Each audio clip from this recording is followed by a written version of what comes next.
جو کتابیں پڑھتے ہیں وہ ایک زندگی میں کئی زندگیاں جی لیتے ہیں، اور جو کتابیں نہیں پڑھتے ان کی مثال بالکل ایسے ہے جیسے گدلا پانی ہوتا ہے۔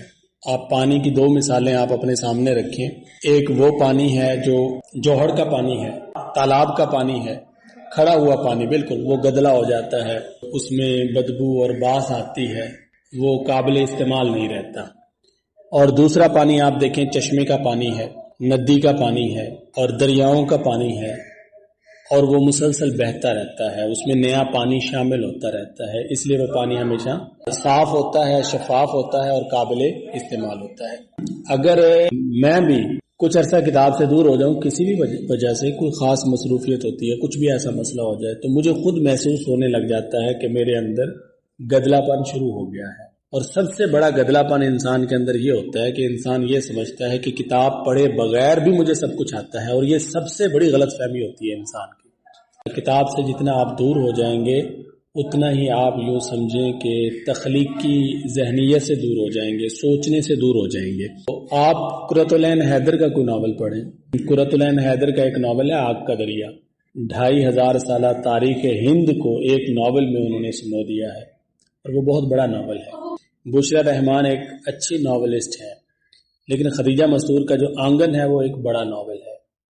تو شوکت صدیقی کا خدا کی بستی ایک بڑا ناول ہے۔ عبداللہ حسین کا اداس نسلیں بڑا ناول ہے، یہ پڑھے جا سکتے ہیں۔ اگر آپ ناول پڑھنے کے شوقین ہیں تو اس طرح کے ناول پڑھیے گا۔ لیکن چلیں یہ تو لٹریچر کی باتیں ہیں، کچھ کتابیں میں آپ کو بتا دیتا ہوں، ان میں سے کوئی ایک کتاب بھی آپ زندگی میں پڑھ لیں تو آپ کا زاویہ نگاہ بدل جائے گا۔ کوئی ایک بھی کتاب اگر آپ زندگی میں پڑھیں۔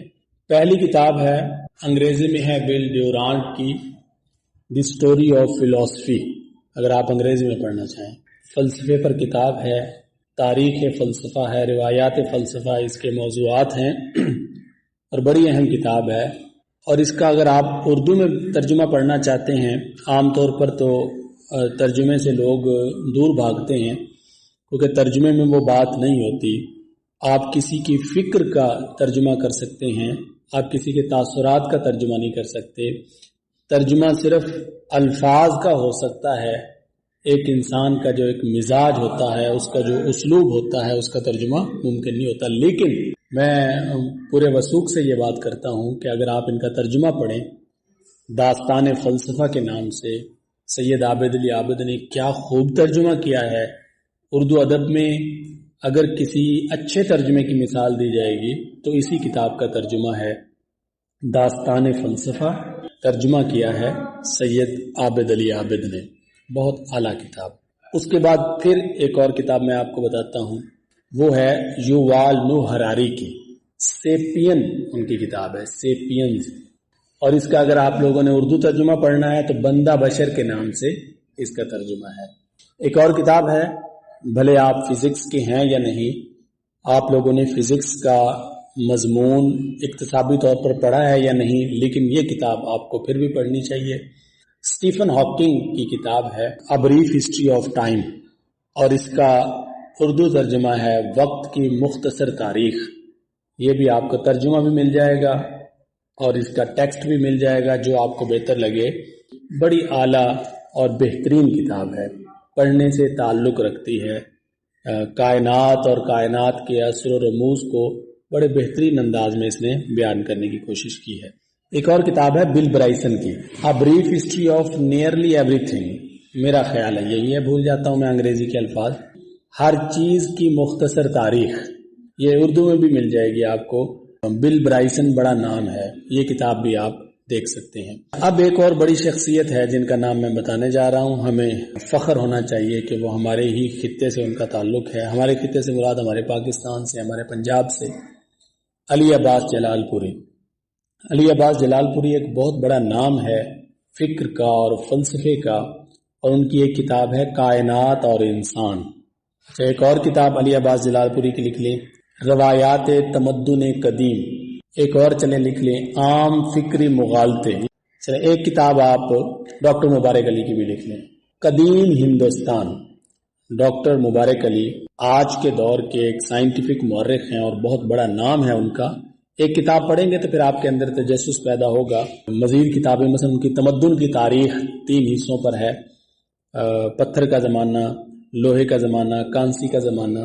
یہ بڑی اہم کتاب ہے. بہرحال آپ قدیم ہندوستان پڑھیں گے تو آپ کے اندر ڈاکٹر مبارک علی کی کتابیں پڑھنے کا شوق پیدا ہوگا. ایک اور کتاب تقسیم ہند پر بڑی اہم کتاب ہے. یہ ڈاکٹر اشتیاق احمد اس کے مصنف ہیں. پنجاب کا بٹوارہ، خاص طور پر پاکستان کے حوالے سے، تحریک پاکستان کے حوالے سے اور تقسیم کے دوران جو خون ریزی ہوئی، جو نسلی صفایا ہوا، جو لوگ مارے گئے اور جو بے گھر ہوئے، وہ بڑی اہم کتاب ہے. اس حوالے سے سیرت النبی پر بھی اگر آپ کو کتاب پڑھنا چاہیں تو ایک تو بہت اعلیٰ کتاب ہے، بالکل مستند تاریخ جیسے لکھی جاتی ہے، اور اسی طرح انہوں نے سیرت لکھ دی.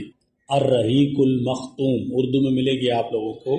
اور اگر آپ ایک جذباتی، تاثراتی اور عقیدت پر لکھی ہوئی کتاب پڑھنا چاہتے ہیں، مصنف ہیں چودھری افضل حق اور کتاب کا نام ہے محبوب خدا. سیرت النبی پر بڑی اچھی کتاب ہے. تو یہ کتاب انہوں نے جیل میں بیٹھ کے لکھی تھی. یہ دونوں سیرت پر بالکل الگ الگ نوعیت کی، دونوں الگ الگ مزاج کی کتابیں ہیں، لیکن دونوں کتابیں پڑھتے ہوئے آپ لوگوں کو مزہ آئے گا.